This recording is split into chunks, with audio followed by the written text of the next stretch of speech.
बीते हफ्ते युद्ध विराम शब्द ने कूटनीतिक हलकों से लेकर पब्लिक डिबेट तक खूब सुर्खियां बटोरी। कुछ ने कहा यह अमेरिका प्रायोजित है, कुछ ने कहा यह संप्रभुता से समझौता है। पर सवाल है, क्या भारत युद्ध के बिना भी निर्णायक हो सकता है? क्या आतंकवाद को केवल युद्ध से हराया जा सकता है? आज दूसरा पहलू में हम उसी रणनीति की पड़ताल करेंगे जो भारत को शांति में भी शक्ति के रूप में स्थापित कर रही है। बीते दिनों भारत पाक नियंत्रण रेखा पर युद्ध विराम की स्थिति को लेकर फिर चर्चा छिड़ी। कुछ राजनीतिक हलकों ने इसे बाहरी दबाव की उपज बताया। हालांकि अमेरिका ने खुद स्पष्ट किया कि कोई मध्यस्थता नहीं की गई। दरअसल युद्ध विराम नहीं, एक आगे बढ़ते भारत की रणनीति है, क्योंकि अब भारत संघर्ष नहीं सृजन का नेतृत्व कर रहा है। पहले भारत प्रतिक्रिया करता था, अब पहल करता है।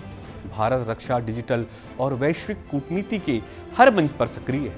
आतंकी घटनाओं पर कूटनीतिक प्रतिक्रियाओं से आगे जाकर हम अब आर्थिक प्रतिबंधों, डिजिटल निगरानी और डोमिनेंट डिप्लोमेसी का सहारा ले रहे हैं। भारत ने आतंकवाद को जवाबी गोली से नहीं, संकल्प और नीति से जवाब देना शुरू किया है। संघर्ष का आर्थिक बोझ अब पाकिस्तान पर भारी पड़ रहा है। जहां भारत की जीडीपी 4.19 ट्रिलियन डॉलर है, वहीं पाकिस्तान बामुश्किल 370 बिलियन डॉलर के आसपास। भारत की युवा जनसंख्या 55 करोड़, पाकिस्तान की पूरी जनसंख्या से दुगनी। भारत की औद्योगिक संरचना, बुनियादी ढांचे और वैश्विक निवेशकों में भरोसे ने हमें एक स्थिर और भविष्य केंद्रित देश बनाया है। संघर्ष का हर वर्ष पाकिस्तान को पीछे और भारत को आगे धकेल रहा है। प्रधानमंत्री ने स्पष्ट किया है कि आतंकियों और उनके संरक्षकों में कोई फर्क नहीं किया जाएगा। पुलवामा और बालाकोट के बाद की रणनीति यह दिखा दिया कि भारत हर मोर्चे पर तैयार है। कूटनीतिक, आर्थिक और सैन्य। युद्ध न करने का मतलब यह नहीं कि हम डर गए हैं, बल्कि हम जानते हैं कि विकास ही सबसे बड़ा प्रतिशोध है।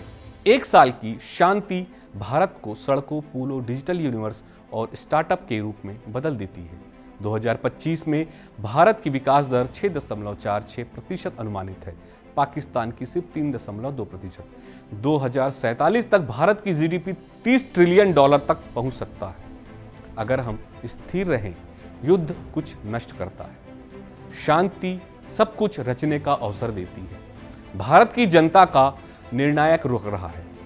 पाकिस्तान, तुर्की की नजदीकी पर भारत की जनता ने सामाजिक बहिष्कार के जरिए प्रतिक्रियाएं दी। कोई आधिकारिक युद्ध नहीं, लेकिन जनता का संदेश साफ। जो भारत के खिलाफ खड़े होंगे, उनके खिलाफ खड़ा होगा पूरा भारत। यह लोकतांत्रिक प्रतिरोध का नया मॉडल, जहां हर नागरिक एक रणनीतिक योद्धा बन चुका है। आज भारत न तो पीछे हटा है, ना ही दबा है, बल्कि अब हम जानते हैं कि शक्ति का सर्वोच्च रूप संयम और निर्माण है। हमने युद्ध का विकल्प चुना है, पर यह कमजोरी नहीं, बल्कि एक नए भारत की रणनीति है। दूसरा पहलू में आज हमने दिखाया कैसे बिना युद्ध लड़े भी हम देश में आतंकवाद को परास्त कर सकते हैं।